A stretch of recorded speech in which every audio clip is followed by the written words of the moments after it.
I'm Sarithri, and today I wanted to talk to you about how to make cross-stitch gift card stockings. These are cute little hangable stockings that you can make, that you can hang on your tree and stuff with a gift card or other little trinkets like chapstick and jewelry and... Yes, do you need something?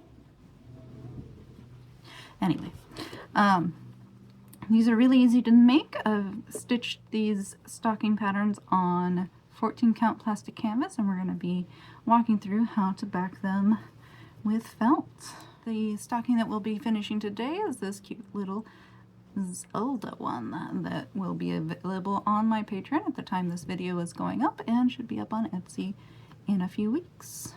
So let's get to it. So here's all the materials we need to make our own little stocking. I'm gonna need a cross-stitched pattern. I've done this on 14 count plastic canvas. I will link down below to where I got it, but there's plenty of places to get canvas from.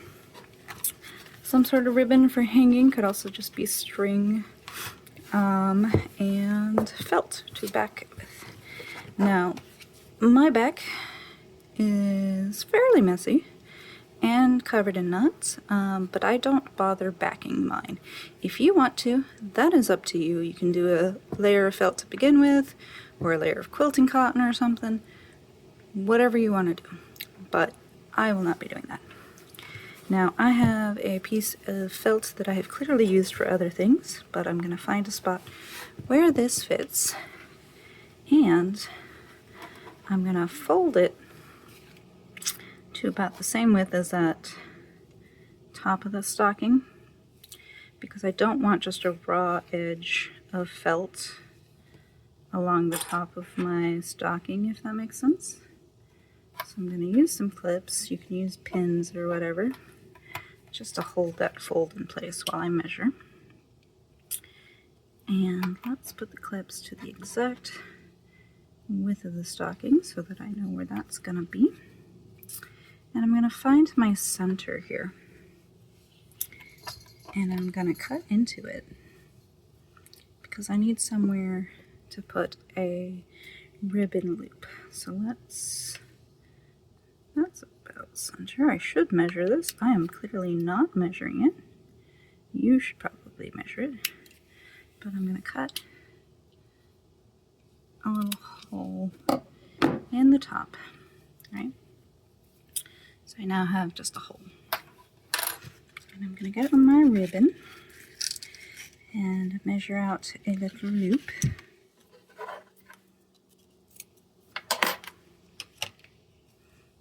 And folding my ribbon, I'm going to shove it into place, into that hole.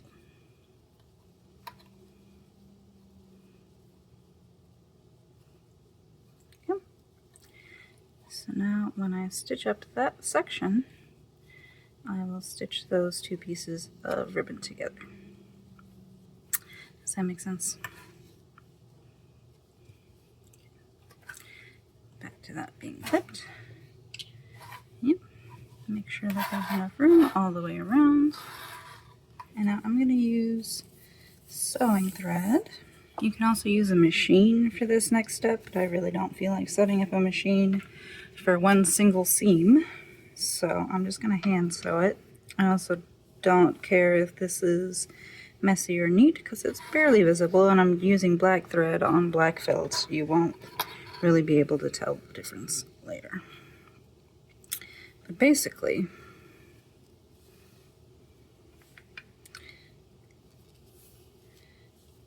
I've already taken out my ribbon.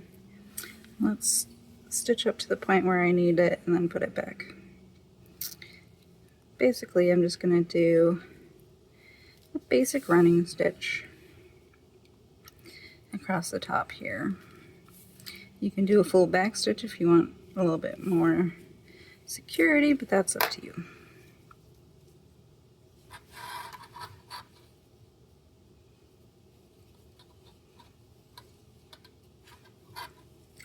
Once I get to the spot with my ribbon in it, I'm going to make sure to stitch through the ribbon. I might even stitch up a little bit so that it's secure all the way to the top, and then stitch my way back down just for that extra little bit of security.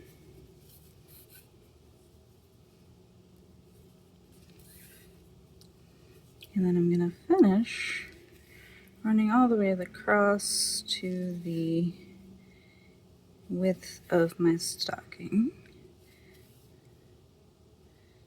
which I previously determined was about here, so I'm going to double loop there, do little knots,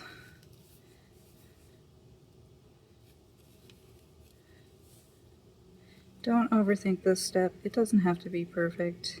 It's a handmade stocking gift. Okay? Don't overthink it. So now, I take off my clips. I have a nice clean edge with a ribbon that is safely secured and is not going to pull out. And I can now trim off the bit of ribbon that is sticking out.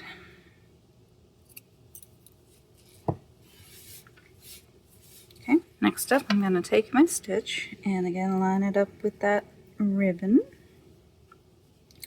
from before. I'm going to clip it into place just so it doesn't wiggle around. I'm not stitching this end because obviously we want it to be able to open, but I'm going to back stitch around the entire edge of this stocking. I'm going to start by securing my thread here.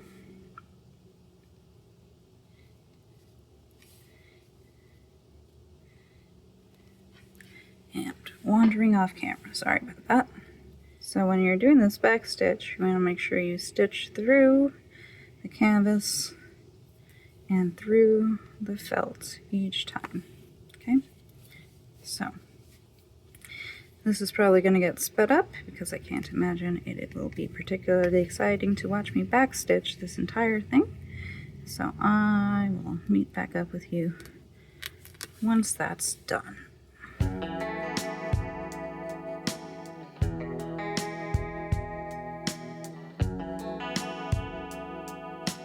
Once you've made it all the way around,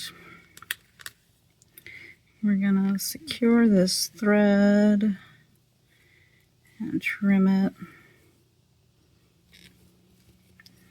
And take off those clips.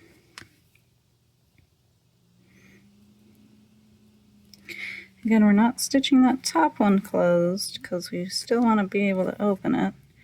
But I'm going to loop around the last couple stitches a couple of times just to make sure that they're nice and secured. Not stab myself. And then I like to bring it up off to the side and then feed it in there. And then run my needle behind some of the stitches here just so that that thread is nice and secure.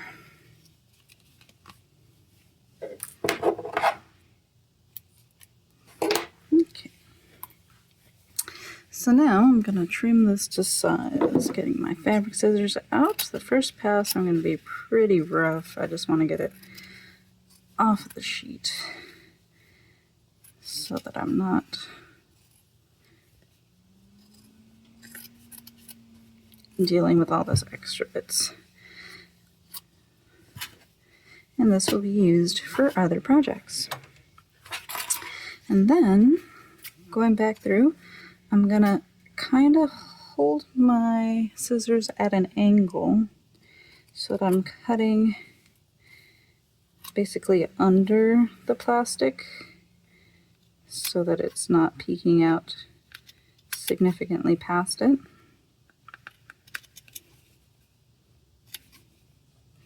Especially going around these curves, just kind of at an angle.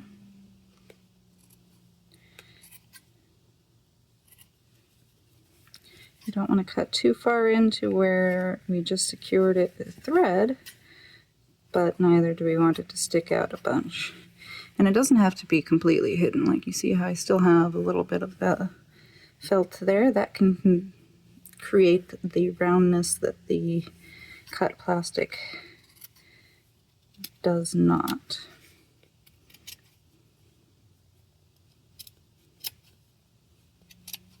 Mm-hmm.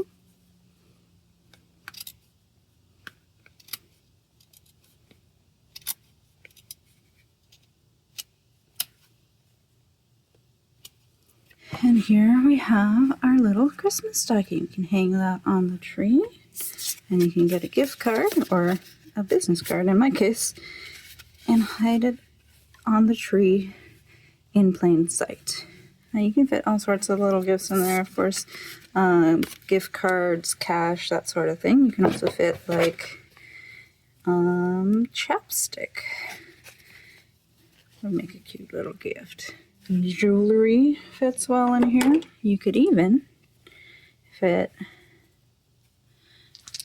a whole set of D&D dice in there.